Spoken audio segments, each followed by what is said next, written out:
In this versus video, it's the Forge versus the Alesis Nitro. That's coming up. What's up? Justin here. Welcome to 65 Drums, the place to keep on top of all things electronic drum related. Hope you guys are all having an amazing day. This is going to be an overview of what it's like to play both of these kits, what the specs are like, and all that good stuff. I've linked two really good sound examples down in the description below. Just like open two tabs on your browser, sort of flip between them, sort of compare the sounds of both of these sets. But in this video, I'm talking about what it's actually like to play it and all the specs of the drum modules. So let's jump into that. What kind of pads are both of these sets using? The Alesis Forge comes with one 11-inch dual zone snare pad. It comes with three 8-inch tom pads that are all single zone, so that means you're not going to have a rim trigger on these. The kick drum is kind of an unknown. We're not exactly sure how big that is because Alesis doesn't give you an official spec on their website.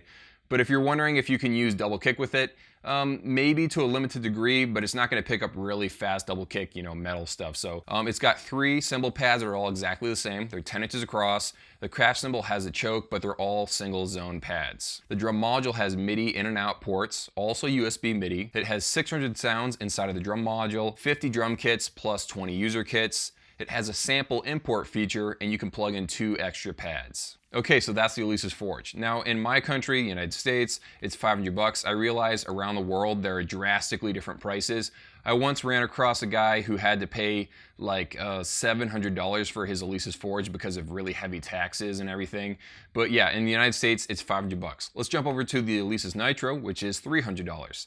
On this drum set, you're getting a lot of similar pads. You got an 8-inch dual zone snare, 3 8-inch single zone toms, you got the same kick drum pad, and you have 3 10-inch cymbal pads, which are all exactly the same as on the Forge. So that's crash, ride, and hi-hat. Everything is sitting on an aluminum rack. The drum module does have MIDI in and out ports again, also USB MIDI. It's got 385 sounds, 40 drum kits inside. There isn't a sample import feature, but you can plug in 2 extra pads. So when you compare these two, you can see that there's a lot of similar features on both of them. For example, both of them are using the exact same kick drum pad, both of them are using the exact same toms, both of them are using the exact same cymbal pads. As far as drum pads go, the only big difference between the Nitro and the Forge is that snare drum. An 11-inch snare drum on the Forge and an 8-inch snare drum on the Nitro. Now, if you're coming from playing an acoustic drum set and you want to practice on one of these, I would say go with the Forge because jumping from a 14-inch snare down to an 8-inch snare, that's cutting the playing surface size in half. So going with the Forge, you'd feel a little bit more familiar to you. That's just my opinion. As far as the drum modules go, that's where the really big differences start to show up. But other than that larger snare, the real differences start showing up when you compare the two drum modules, the two drum brains. For example, the Nitro has like half the sounds inside of it compared to the Forge. So you're going to have a lot less sonic options. You're probably going to find less kits that you really want to use, unfortunately. Also, there are more kits. The Alesis Forge has 50 drum kits, the Nitro has 40. The thing I was noticing when I was playing the Nitro drum set was that there were a lot of duplicate kits, nearly duplicate. So for example, you might have 2 kits that were like nearly the same except for the snare was different. That type of thing.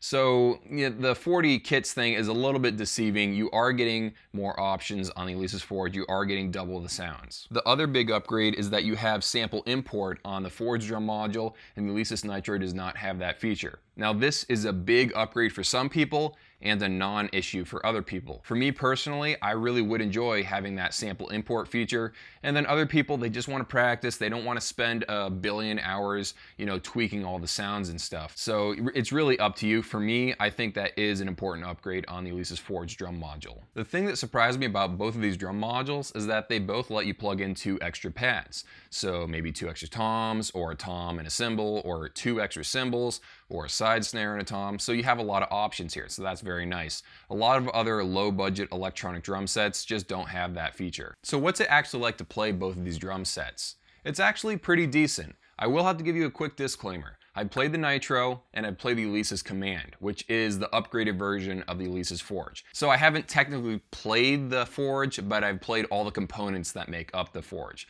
The playing experience of both of these sets is pretty good, but they're pretty similar. You're not going to see a giant upgrade in how fun it is to play by spending the extra $200 and buying the Forge, except for that snare. That larger snare is a game changer for some people. Here's the thing, it kind of depends on what kind of drummer you are. Some drummers absolutely cannot stand playing on 8-inch tiny little rubber pads. Some drummers demand having those larger pads. Whether or not they're rubber, mesh, or silicone, whatever it is, some drummers really demand that larger playing size. And again, it's only the snare on the Forge that's actually larger. All the cymbals, all the toms are exactly the same. But for some people, when they're practicing on something, they want to have that larger snare pad. And so if you're that kind of drummer, you might want to spend the extra money and buy the Forge. But both of these drum sets have the same problem. Number one, their kick drum kind of moves around a lot. I did make a video on how to stop your kick drum pad from moving. If you want to watch that one, I'll link it down in the description below.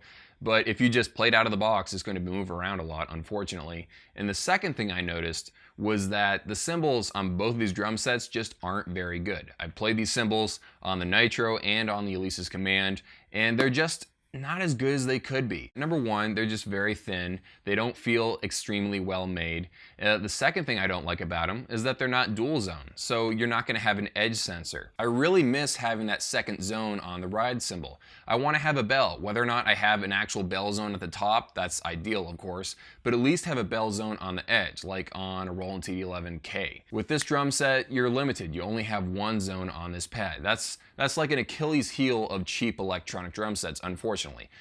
Most of them only have one zone cymbals. But again, it's one of those things where, do you want to only spend $300 or $500, or do you want to save up an extra $300 or $500 and get something a little bit nicer? Do I want to make several sacrifices, just to save a few bucks? Or do I want to save up for another 3 months and then go buy something that's really going to last and I can grow into the drum set? So that's just something you got to think about. For example, if you were thinking about buying the Forge, could you save up $300 more and buy a Yamaha DTX 522K? I would say that drum set is at least twice as good as the Forge and the Nitro. That's just my personal opinion. But if your budget is set in stone and you can only spend around $300 to $500, these are your two options. But I just wanted to let you know those cymbals are a tad annoying and I'm just not a big fan of them. As far as the snare and tom pads go, they definitely do the job, not much to complain about. I wish that they were a hair more sensitive than they actually are, but no real complaints there. They're a little bit softer than your standard rubber pads on like a Yamaha drum set or a Roland drum set, so I do like the texture of the rubber that they chose. They feel nice to play on. So obviously this is a comparison video. Which drum set do I like more? It's the Forge. The question is it worth the extra $200? In my mind, I think it is worth the extra $200 because you're getting that larger snare, you get the sample import option if that's something you're into, and you're getting nearly double the sounds. So in my opinion, it's worth the extra $200. I do want to say though, neither of these drum sets are going to last you for a decade or anything like that, so don't expect that. This is a practice drum set that you play every once in a while, or maybe a stopgap while you're saving up for a better drum set, but you want to, scratch your drumming itch, maybe test the waters and see if drumming's for you. Maybe this is a good drum set for that. But both of these have quite a few features for this low price point. The fact that you can plug in 2 extra pads, the fact that they're both sitting on an aluminum rack, the fact that they both have MIDI in and out ports. Both of these kits would work with drum software, so there's a lot going on in their favor. The build quality isn't as good as, flagship companies like Yamaha or Roland, but they do what they're, designed to do. They're supposed to be really cheap drum sets that have really large pads and quite a few features that, the higher end drum sets just don't have. I recommend buying them from a website that gives you a long warranty, a website like Sweetwater or something. I'm not sponsored by Sweetwater, just there are certain websites out there that give warranties on top of what the company that made the drum set has for you. The Alesis Forge is the better drum set, and I think it's a fair extra $200 to ask for the improvements that they give you there.